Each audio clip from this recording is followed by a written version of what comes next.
What's up, guys? Today we got Prab Manga here. We're both just talking about how Prab got catfished, how we got our businesses to $1 million, and so much more. Let's get into it. Like, you've been doing a lot of things over the last little bit. We met on TikTok. We did that podcast, and then I got more into your program. But let's talk about the story when you were pushing carts.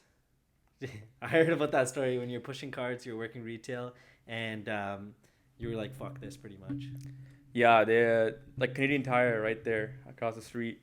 I used to work there, and then there's like this manager. He still works there. His name is Doug, and his tools department, Doug. So, in every single job I had, I probably got fired in like 2 weeks. Like ask my mom. It's like I would go there and then I make a sick excuse, and like I just couldn't do a job. It was like hard. So like Canadian Tire was like I remember I made like one sick call and then they were all me, and then the second sick call they called me upstairs and they told me that yeah, we don't need your service anymore. I already knew it was gonna happen, but then it just like expected. But Canadian Tire is where I worked. I worked in the tool department. It's so funny. Like I went like about a couple weeks ago to pick up some car wash, and then like the same people from like 4 years ago were still working there, and I Jesus. and I met them and I knew them too, and it's crazy how much can change in 40 years. Like the exact same people, But right? some people don't want to excel, right? And that's what I found. Like I used to work at HomeSense. That was my first job, and the exact same people are working there as well. I see her. I'm like, what's up? Like you're still doing this. You're still complaining. You're still upset. It's like, why are you not changing your reality, right? How many jobs did you have before? Because Canadian Tire fired you off of calling in sick twice. That's excessive. I think I used to call in sick all the time. The longest job I had was with my aunt. She had like this cookie store in Dawson Mills, Yeah, and I that's worked there. wholesome, man. Yeah, That's wholesome. You worked at a cookie store. it wasn't good, man. It was eating a lot of cookies, which is not good. Like I did there in my off season, like when I used to play soccer, and then when soccer went, I would work there, Yeah. and then it was like not good because then you're always eating cookies, right? What It's kind of like cookies? What's your favorite cookie? it's like white chocolate macadamia, and then they would always just like make warm cookies, and like I would eat them. It's like you can't even resist. They're literally in front of And you. that's how Prab gained 50 pounds. Yeah, I know, man. Was it Jim just calling you before this? No, it just like it was crazy, man. It's like the funny thing is too, like if you talk about like cookies, right? Mhm. Like if you're surrounded with that environment, Yeah. you're gonna indulge in it. Like it's the same thing in life too, right? Like if you control your environment, like that's sort of the reason why we have an office, right? Like you have this office, I have an office, because like you can actually sit and come to this place and control your environment with any distractions, right? That like I actually came today, I slept in a little bit, and then I worked at home, but then like I didn't even I unhealthy today because my mom was home and then she cooked her food, and What it do you just sort have? of messes up the whole Bronte? momentum. No, it was just like pasta, but it wasn't like healthy pasta, right? So So, but that's hard because kids don't understand, like, okay, not kids, but let's say people who are just starting out there in the career force, they don't understand how much their environment actually changes them and shapes them. And that could even be a relationship, right? Like, I've told a lot of my younger cousins, like, hey, if you're gonna go into a relationship at the age of 18 or 19, be careful because that person is gonna shape you so much. So, how do you get around good people for you, right? yeah, like you have to. I think the best way is you can pay for access to good people that are on the same mission on you. Like I've always found success at masterminds, coaching programs. Like the difference between friends, the difference between colleagues, right? Like a lot of people that I know, I would consider like more colleagues that are, work related. Like I met them through masterminds, and we are on WhatsApp groups, right? The word friend has a little different connotation. But like you shouldn't always seek to even make friends, right? Because too many friends is bad. But you should have the right people, like colleagues and like mentors in the right place, right? You don't have to have even a personal connection with them, but like you can thrive off them and grow from them. And that's what I look.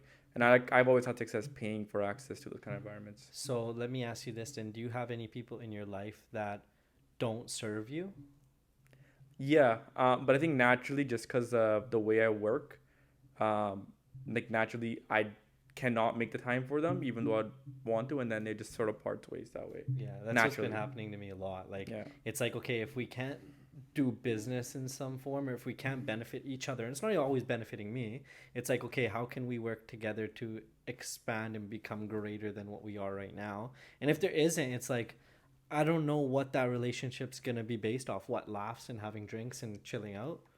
Yeah, it's I speaking on this too, right? Like I think this applies for a lot of the male audience too. It's like the act of like, friends, like especially for most males, like I encourage most males and guys, like young guys, like if you're gonna pursue a friendship, there has to be a benefit from it, whether it's with males or females, right? And like for personal experience for me, like I haven't really gotten much benefit from just being friends with most females, unless it's a business thing.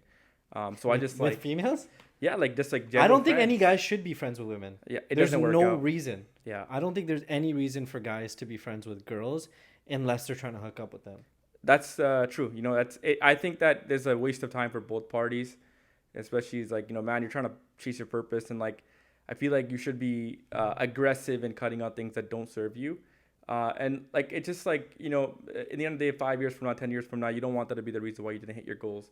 But yeah, I just find like when you choose your friends, they have to serve you, and like they have to serve your mission. I know a lot of people that can like, oh, that's very harsh, right? Like, why are you just cutting off? You're so black and white, only business. At a certain time, place, it matters, right? Because if you control that and you do it for a couple of years, in my opinion, it served me. Mm-hmm. So yes, there should be, friends that you go out and, enjoy with, and everyone should have that. But I think some people will seek just to make too many friends, and that doesn't serve them, right? And I think that's waste of energy. validation seeking, right? If somebody's looking to make too many friends, it's like, what are you looking for outside of yourself that you're trying to get from other people, right? That's, you could jump from relationship to relationship trying to find that inner happiness, but if you don't work on it yourself, you're kind of relying somebody else, and that'll never get fixed, man. 100%. That'll never. That's why, honestly, I went to Europe for a month last year by myself, and I was like, I just really wanted to figure out exactly like what made me happy and what didn't, and because I was relying too much on external validation and things like that. And that space too, because we're both in the social media space a little bit, and validation can also be obtained through social media. So how do you get did you get validation, or did you have to turn that off, or like how did you, because you have like almost 20,000 followers. Yeah, and it's right? growing too. It's what? It's growing. Yeah, it's growing. Yeah, I thought you said Yeah. it's annoying. I'm like, Oh. man, makes you money though. Yeah, like I had to do a lot of discovery, like because I felt like I was, and because I like to look at psychological reasons, right? And like my parents were really hard on me, but in a good way, right? Like they were always working, but I feel like a lot of the kids that when they work, they want to get like the validation from their parents or a parent. Sometimes it's one of the parents of the two, and I felt like that was a big reason for me to keep on pushing, and like I want to show my parents what I've done and what I can achieve, and like that was a big thing for me, and I feel like a lot of times what a lot of people understand is like when you are like the validation, like if you're seeking external validation, it's only because there is an absence of internal validation. Internal validation is a practice that you have to be almost religiously doing it daily. And the people that do it daily, like you can see it in them. You can see like the aura, the energy they produce, right? But I think that most people, if they, seek external validation, and I'm suspect to it. Like I've done it before. And like I actually deleted my personal Instagram and Snapchat because it was like, it didn't even really serve me because I deleted Snapchat. yeah, it would just, Yeah. too many Snapchat's a fucking notifications. disgusting app, man. Oh yeah. Like if you think about what Snapchat is there for, it's there to deceive and lie. Oh yeah. Right? It's a platform that you basically send messages, pictures, or videos that will erase, so there's no evidence.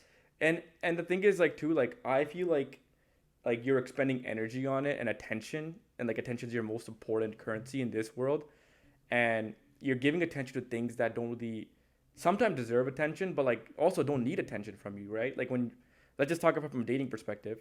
When you get, the world we live in right now, it's such a messed up world that when you give attention, people get repulsed by it. Yeah. It's a sick world we live in. And it's like Snapchat, if you talk about it from that lens, it actually encourages it. Yeah. Right? Yeah. So like for me, like that wasn't even the reason why I deleted Snapchat. I just never used it. I think my Snap score was like 30K. And like, I feel like I don't even, because for me, what I started realizing was like, I had like thousands of messages coming in a week from Instagram. And then I have my personal Instagram. And then I found that I was like, when I go to my business Instagram, I started scrolling my personal Instagram. And I felt like it was just holding me back. And I didn't really get that much, I didn't derive that much of a benefit from my personal Instagram. Mm-hmm. And like, I just deactivated it. And like, it's been the best thing because now I have headspace and like I can think clearly. And that's one of the reasons why I actually deleted it. Because when I was like on Instagram, like I feel like you are almost put in an environment, like you said, of external validation seeking. You Hmm. want it, right? So I want to just Well, cut it off. that and also like think about this: you wake up in the morning and you open your Instagram. Your mind and your brain is subject now to whatever you see, and you don't know what you're seeing. You're gambling based on what you're about to see. So if you see something extremely positive, great. But if you see something negative, now the first thing you've seen is a negative thing in your head, and now your whole day is gonna kind of be off by that thing. Um, okay, so let me ask you this question because you're 23, right? Yep. You're 23, you're a couple years younger than me. I'm 27, right? So I know in my upbringing, social was a big part, but I know in your upbringing, social has become a massive part. So the kids, your peers, people your age, everybody's using Instagram, everybody's using Snapchat, everybody's using these social outlets. Do you not feel disconnected from your peers? Not necessarily. Like I feel like because like I realized like the most happy people that I realize that I've spoke to are the people that don't use social media, and At what age? any age really. Yeah. Yeah, like the people that like they're just living and they're enjoying their own life. And I have this theory that like there's two worlds, right? There's like this make believe world and fake world online. There's a real world, and it's like a teeter totter basically, right? So like whatever world you spend more time in, you'll get the positives and the negatives of it. So if you spend more time in the real world, you get the positives that you will probably experience far less mental health issues. And like I just think that the fake world, like the social media world, is like the more time you spend in the real world, it's common sense. You are gonna have issues. Like Hmm. you're gonna develop anxieties, you're gonna develop dopamine, like withdrawals, like where you're gonna like your dopamine becomes so dependent. It's like a drug, right, on social media. So the more you spend time on it, like it's just like it's sometimes we know it's common sense. Like you just if you spend more time on the phone in the real world, you're gonna feel disconnect from the real world, and the disconnect's gonna lead to anxiety. So it's funny because social is actually meant to connect the world, but it actually disconnects them from reality that is the real world, right? Oh yeah, it's like even like there's a social. I think there's a Netflix documentary talks about it. It's Social a experiment? social experiment, I Yeah. think, and then they're like a lot of Facebook engineers quit because they realize like their whole goal is to retain attention, right? Like Hmm. that's how they make their money from ad dollars. And even like YouTubers too. Like my cousin's a YouTuber, and like I know this one guy. He was a big YouTuber. His name is Biaheza. I think he quit YouTube because he had like a million something subscribers. I think he was the most highest paid YouTuber in business space. And he Kid. quit? Yeah, and he quit because he's like YouTube has just become a place where like you're just milking attention at the millisecond level from every single person. But is that a bad I get that that's what YouTube's been created, but for people, is that not a bad thing if you're on top of that?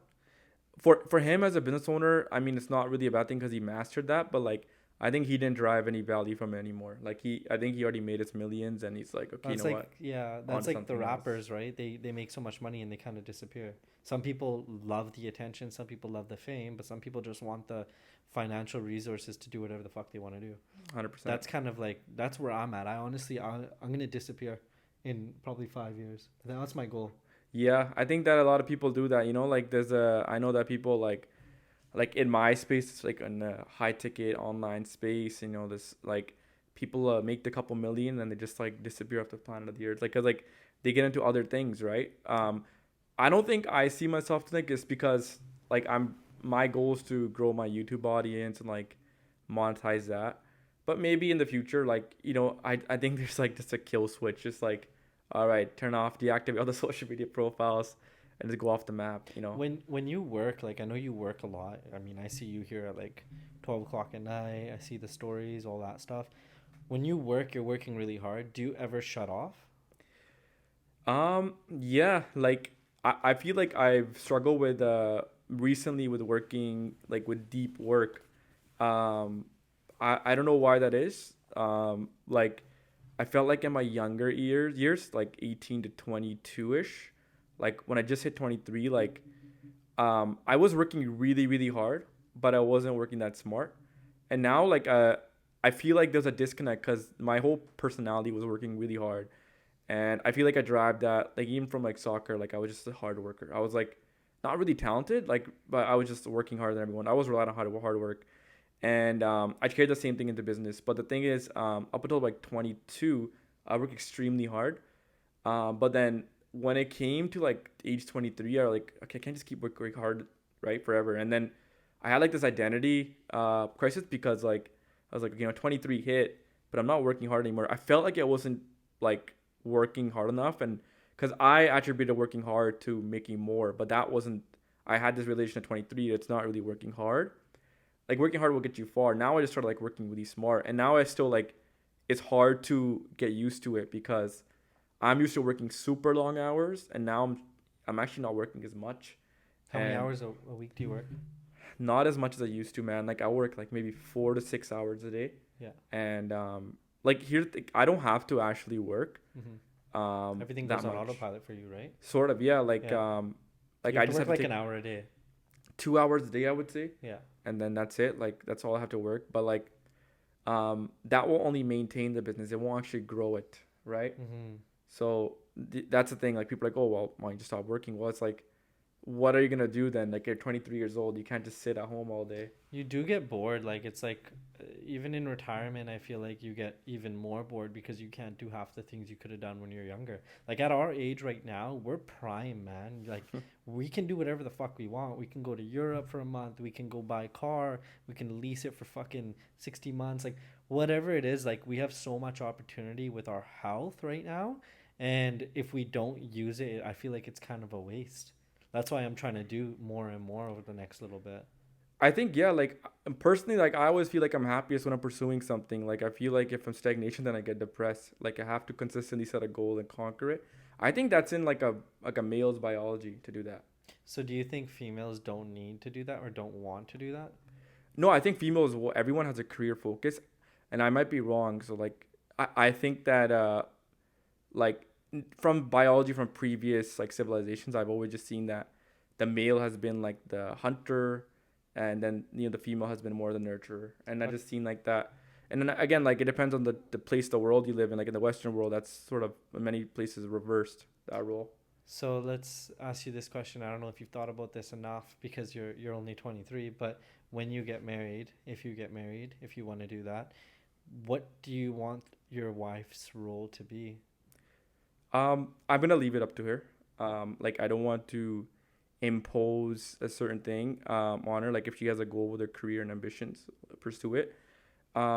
If she has a goal outside of her career, but like a general passion, maybe she's a writer, maybe she's an artist, whatever, encourage her to do it. Um, if she wants to raise children and be a mother, that's her. That's up to her. Like I will.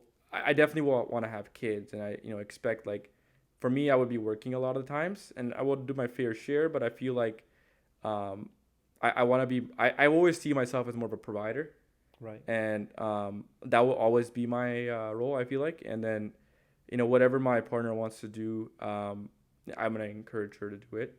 So in So a husband-wife situation, though, I know a lot of men say they want to be a provider, and a lot of women say I want a provider.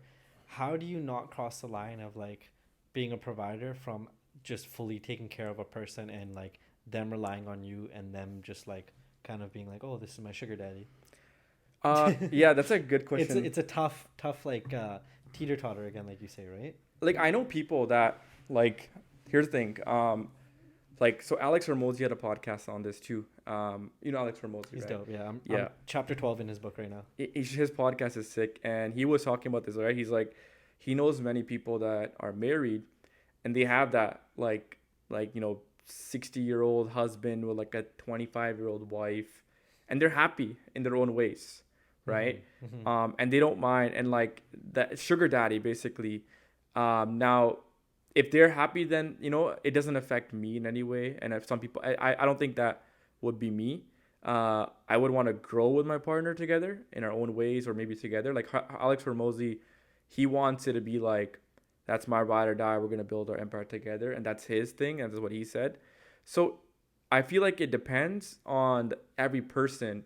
It starts before the relationship. That's why I think that when people get into relationships, you have to develop sort of a friendship before at like a core level. I know this is sort of contradictory what I said in the beginning, but it's not like really being friends, but it's like really understanding what they want and what their goals and visions align. And sometimes that can take time to understand. Did you hear his story about how like they decided to get married? Yeah, it was actually not out of love. It was out of compatibility. Yeah, and business, like he literally said like we were just like doing business together so much, and everybody's like, oh, you shouldn't do it, like you should be married at this, and then they got married like I think a month later or something.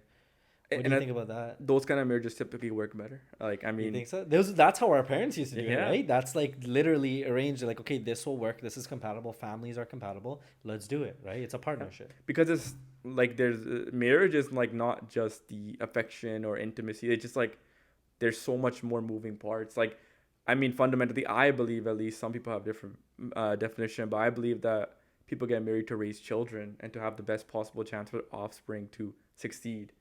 So like, that's how a male will choose a female, and that's what a female. Talk about traditional like straight relationship. I can't speak on any other ones, but like, that's how like they'll choose a partner accordingly because like if I'm gonna look for my a wife, I will look for someone that's gonna be the best mother to my children, and vice versa. A woman that's looking for a husband is gonna look for the best husband for her children, right? But So like, okay, but then do you look for the butterflies in your stomach still? um, I think that naturally, I think that the world we live in right now, because the selection we have, I think yes, I would, and I look for that feeling. Now there are parts in the world, it's not in the Western world, where like they don't care about so much the butterflies in the stomach, right? Hmm. Even to an extent, I feel like arranged marriage has some sort of butterflies to the stomach because you have to select your partner, right? Like if you're not really at the slightest attracted to them, you're gonna say no, move on to the next one. Like they show you pictures and stuff, right? I think at that point they're attracted to everybody because most of the girls are virgins. So they're just like ready to go with whatever they can get, right? Because they're waiting till marriage. So they're like, "Fuck, I want to start like having That's kids and true. stuff." No, that's true. I think that like if it's a lack of experience there, um, like there's definitely the decision making is gonna be a little bit altered, right? Like they're gonna be more influenced easily. I don't know. I feel like as long as like the compatibility element of it there, then it always works out because affection can grow over time too, right? So Right. yeah, Okay. So yeah, you think you can grow that rather than like finding that initial like see her across the room Bollywood type love. yeah, and like I think it's a good topic we're on. Like speaking about like love and like dating, right? Like I think that the dating market in general is just like messed up, man. It's How like do you want to talk about the dating market? Let's talk about the dating sure, market if man. you want to talk I about think that. like people can resonate with it, and I mean we're gonna Before talk we about go, it. sorry, before we go there, let's talk about Harmosi's dressing style. Do you think you need to dress a specific way before business? Um, I mean, for me, I personally like to dress well. That's just me. I feel like I feel my best self when I dress well. But I think that you have to appear genuine, and he's like the epitome of genuine. Like that's his personal self. Because whenever you're building an audience, the slightest sense that you're not genuine, your audience is gonna lose connection with you, right? Right, So like right. that's why like for me, it's like I've always just been the same way on anything. So Because I yeah. was debating putting a tank top on today, and I was like, it's so fucking hot. I do have a tank top here, so I mean, I might rock out with it in like 10 minutes, depending. you There's no could. AC in this building, bro. Yeah, I'm actually yeah, like I'm freaking sweating right now. Yeah. Yeah. Okay, so let's go back to the relationship type thing, and Yeah, like dating, right? yeah, Yeah. Um, I think like I'm gonna speak on from personal experience. I think maybe GP can relate. I think that like social media mess it all up in my opinion, yeah. right? It's like there's a rising rate of people that are single for a reason, especially men. You go on dating apps, 4% of men are actually getting swiped on, 96% of men are getting swiped no. What's the odds is like the that 1% of men is getting like that 90% of women, right? And it's It's only based on looks or status, height, right? height, Height, looks, looks, like things status. like that. It's crazy, but also like I don't know, man. It's different in person, right? Because then the guy who's like 6'1", very good looking, may not be able to have a conversation at all, and then the guy who's like 5'7", 5'8", can definitely get that girl, right? So it's like a different ball game. I think it's one dimensional, right? It's just based off the looks, and there's like looks is like 30. Some people it's like 33%. Some people it's even less. Some people it's more. But it's just based off of looks and stats. And it's like, of course, stats are also going to be skewed, right? Like some people will lie, some like girls will Photoshop, guys will adjust their things. Like typically, like on these dating apps, like there's a study, I think like the guys that will get the most swipes are like, there's like there's a height thing. Height's a big one. Then like, of course, there's the like some guys will be posing with private jets or Lamborghinis. Why is height such a thing? Why is height a thing? I think biologically, women are Protector? yeah, women want like here's the thing. I think before, right, the world that we lived in, like women are biologically wired. It's not even like they're like, it's through the evolution, right?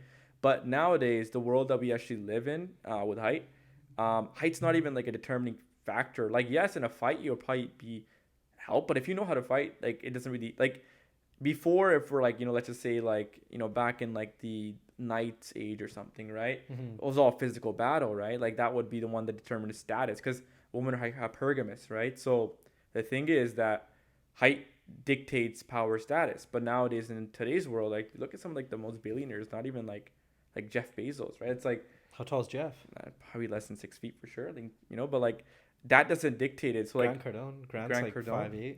Like the thing is like if you look at it fundamentally, even animals, like woman aside, like we're all animals. Animals want to choose the best mate for their offspring, and like in this day and age, like physical stature has very little to do because I feel like at least in the world we live in, how expensive it is. Like money, which is not the way this should be, but it is, and how much capital you have is going to dictate your lifestyle, which is going to dictate how your kids, the quality of their life.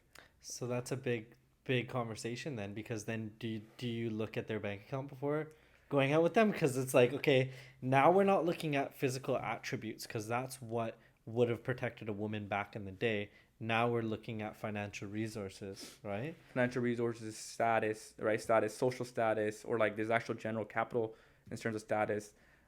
These kind of things are always looked at. And I'm not like a dating expert, but I've like heard like podcasts on this. It's interesting stuff to look at.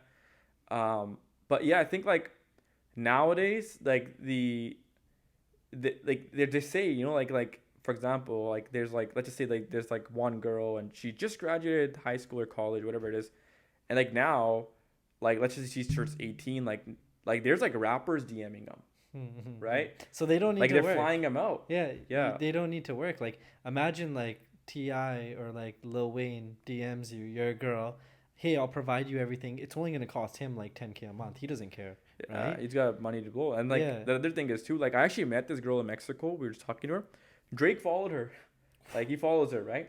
And Drake flew her out to his mansion. Now, that girl, she is her new standard is Drake.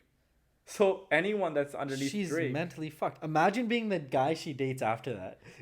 yeah, like imagine that. Like you like, cannot match up. It's like you know what Drake did one time, and then like the guy's like, oh please. It's like that's what happens in this world. And this is not even like from me, but this is like a lot of like the like really high status men, like top 1%.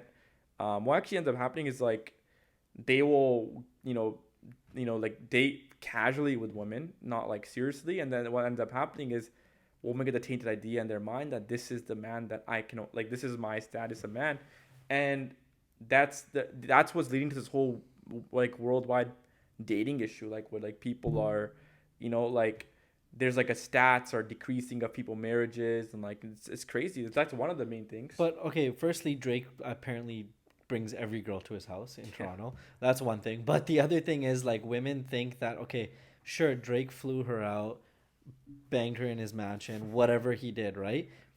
But at the end of the day, Drake's not marrying her. So it's like, how are you going to have those standards for somebody that you want to marry when you're a reusable object to there, or a compostable object to that person, right? So then, yeah, they get these skewed opinions of guys and ideas that they think they deserve a guy who does this, where it's like, what do you offer?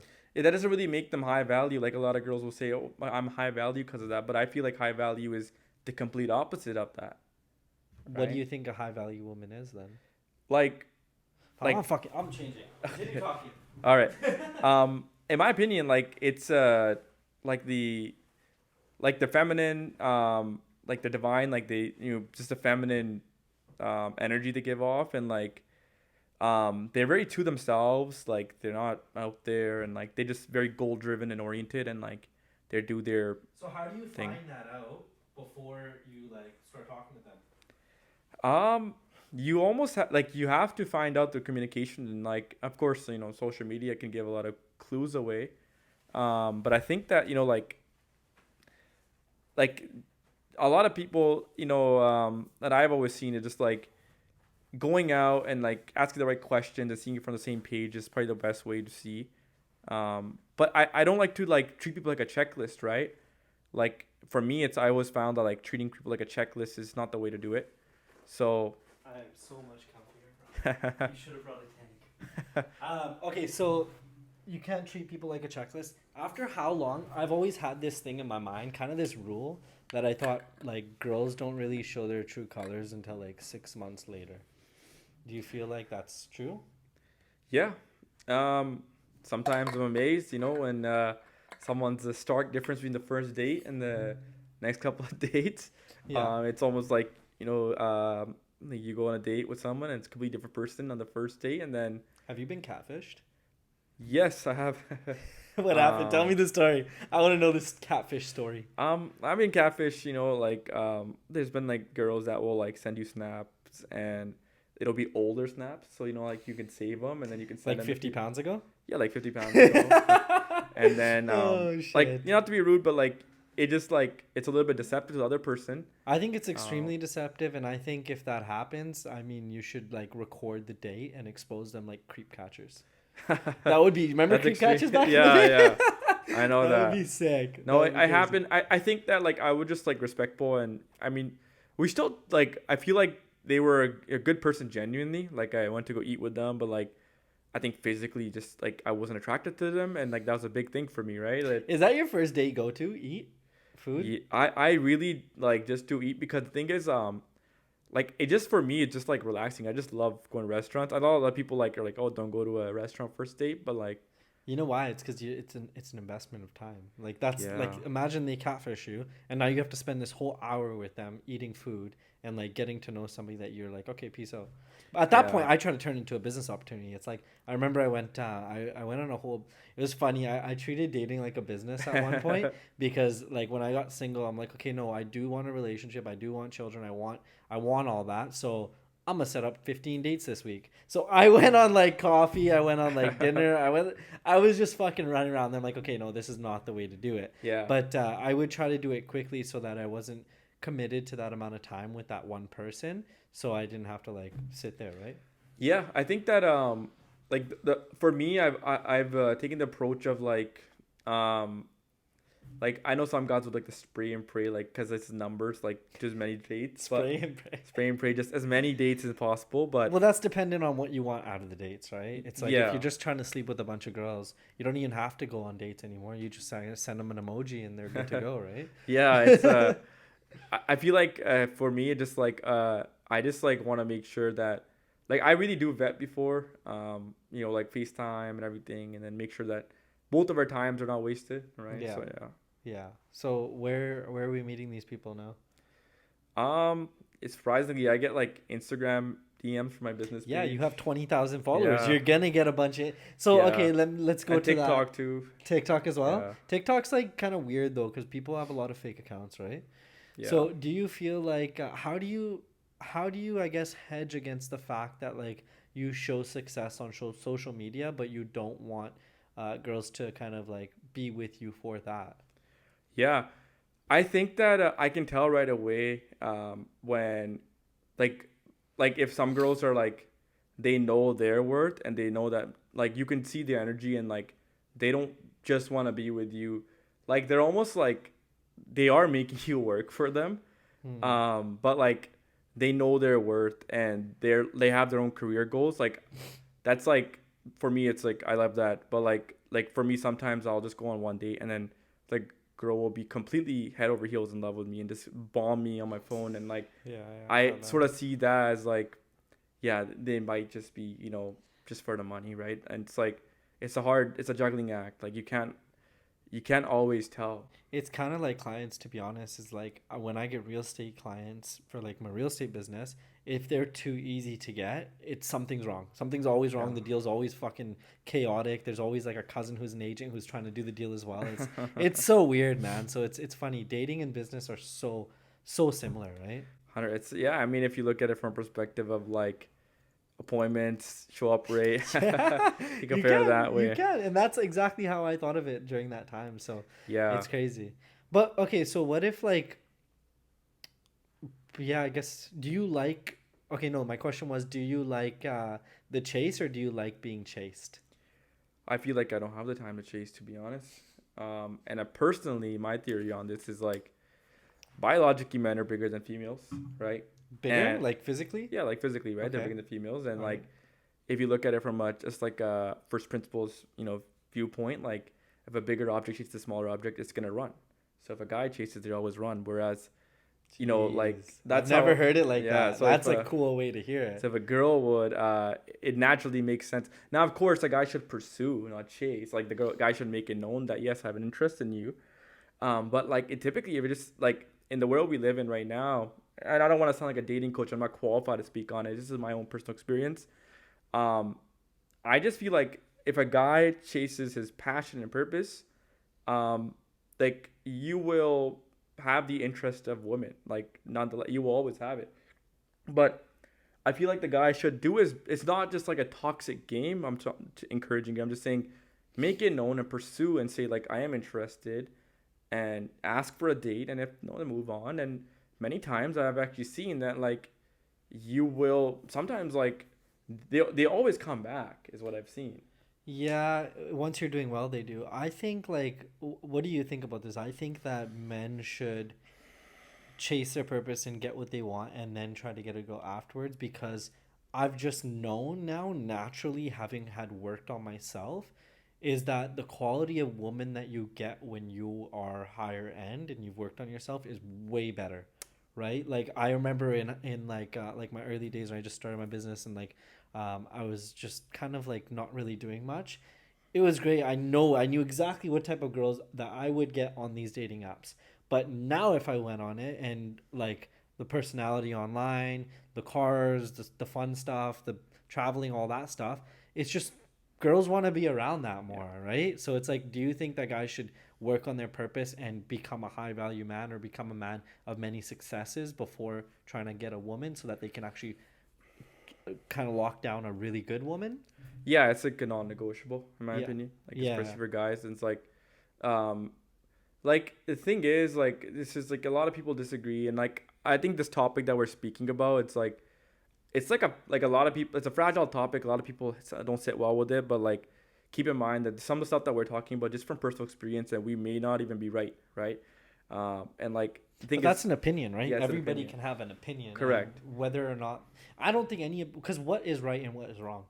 Yeah, like It's a even social construct. yeah, even like most quote unquote experts online have just given themselves notoriety, just like experienced by themselves. It's like Yeah. self accredited, right? So like, yeah, like so, um, the what was the question again? Sorry.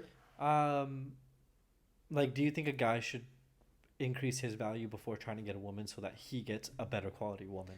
Yeah, I think that most guys like dating a woman shouldn't even be on their mind for the first couple years of their life. It's just a distraction, right? For me, like I didn't like from like 18 to 22, I didn't even like I didn't even go on a date.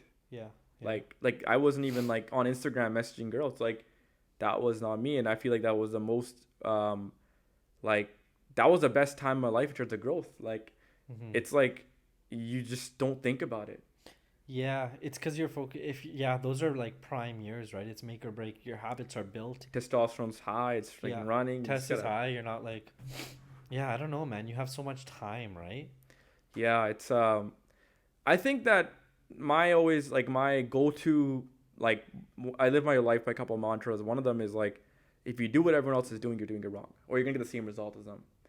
And I looked around me at like 18, 19, 20, and I looked at all the guys, and everyone was just chasing girls, dating around, partying, and I was like, I do not want to end up in the same boat, and I just do something else and different.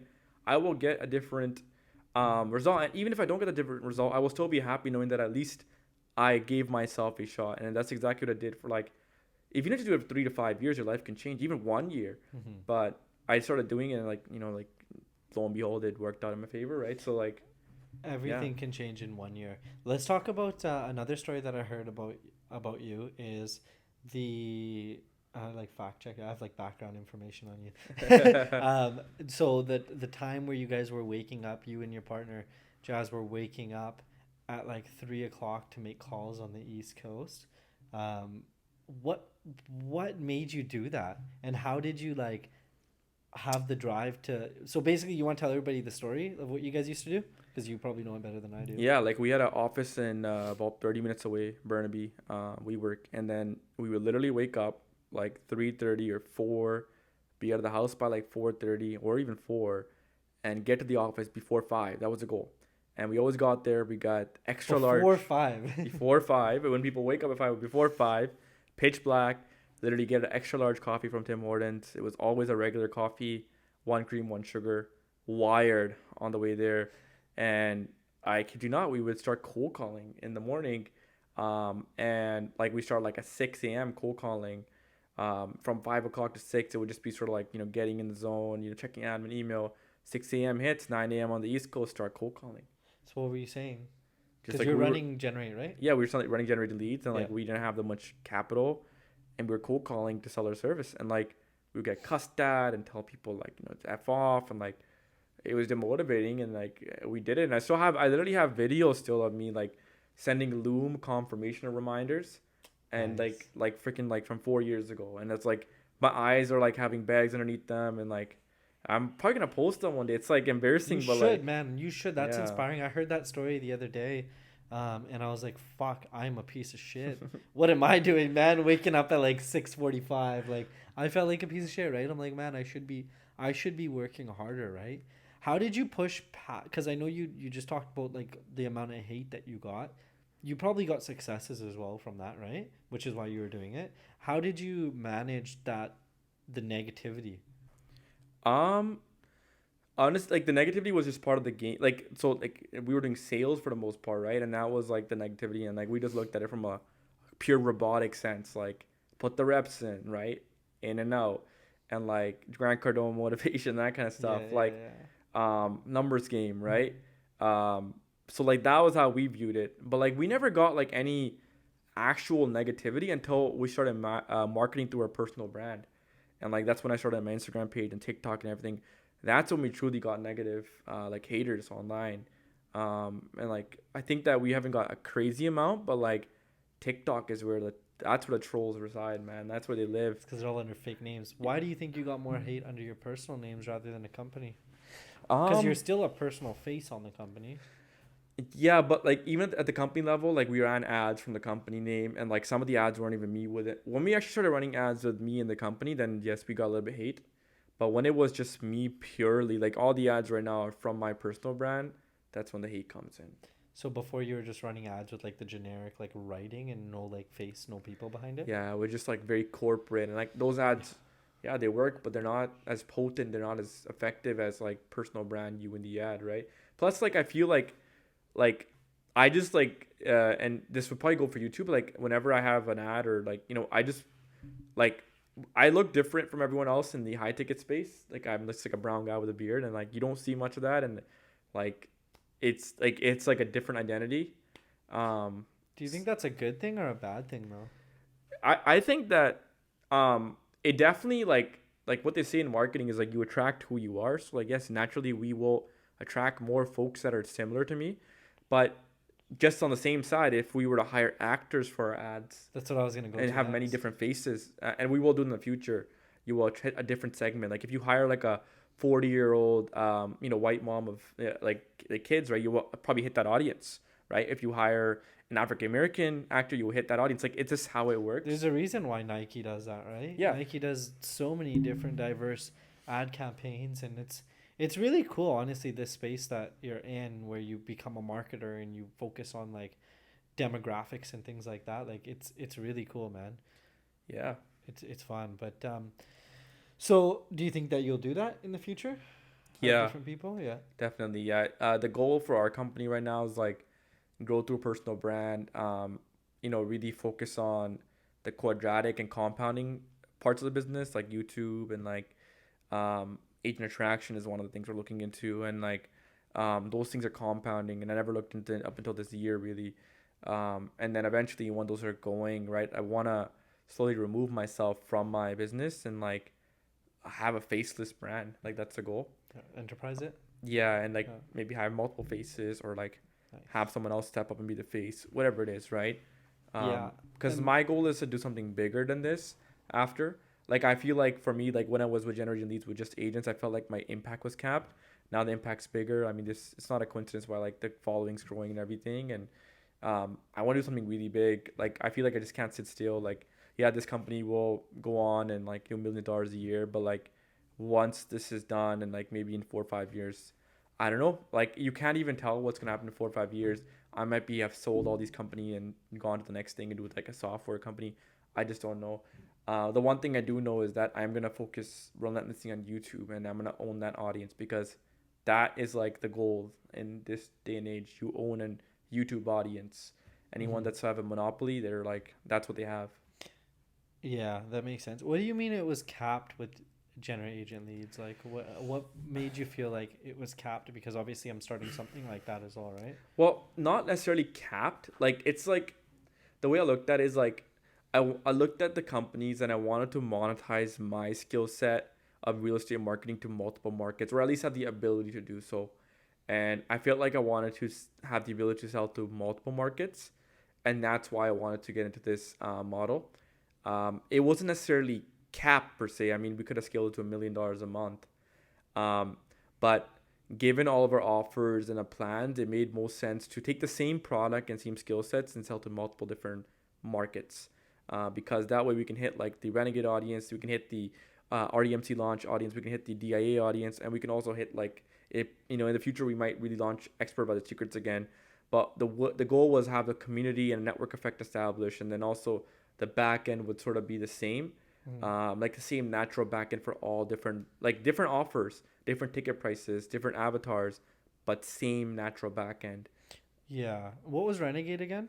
It's like helping people get into real estate coaching. Oh, right. That was really what it was. Yeah. But Renegade's become REMC now, right? We've recently. Well, I mean, we still bring on people for Renegade. Yeah. Renegade's a lot more like one-on-one work. REMC's more of a group coaching program, and Renegade is really just for like people that are really focused on like the next step of their real estate career, getting into coaching. A lot of them are agent attraction focused. Yeah.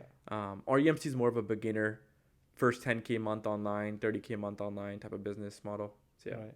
Okay. Cool, man. Well, you have a lot of stuff coming, and I think we've hit the hour mark now. So Oh yeah. I think we should do this more often, though. I think the conversations that we have is like, it's pretty good. It's pretty in depth, and like obviously it works for both of us. 100%. So I think we should do that. But yeah, man, it was great, great doing this with you. But I hope we do it again. Let's do it, man. Let's run it up. Cool.